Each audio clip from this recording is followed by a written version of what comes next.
सिंध के नाले वाले फनकार सुरीले रागी धरती के आशिक अहमद मुग़ल के हवाले से इंतहाई किरियल ए मन घड़त खबर तमाम वही तेज़ी से सोशल मीडिया ते वायरल थी रहा। मतलब तो उन खबर मूजिब अहमद मुग़ल विछड़ी वो जैका पोए सिंध में सिर्फ न बल्कि पूरी दुनिया में जिते भी अहमद मुग़ल के बुधंदड़ सिंधी फन ए फनकार से प्यार कंदड़न उन्हनि गम जी लहर छाइजी वही। पर सच इहो आहे त अहमद मुग़ल सिंध जो सुरीलो रागी, सिंध जो आशिक, धरती जो आशिक अज भी ज़िंदा है, सलामत आहे ऐं मुकमिल सेहतमंद आहे।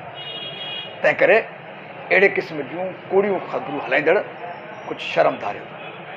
उमेद आहे अहमद मुग़ल सेहतमंद ऐं सलामत रही धरती जा वधीक गीत ॻाईंदो रहंदो, धरती जे आशिकनि खे झुमाईंदो रहंदो, प्यार मोहब्बत ऐं गीतनि सां नई सिंध ऐं मोहब्बतुनि वारे सिंध, रवादार सिंध क़ाइमु ऐं दाइम रहंदी।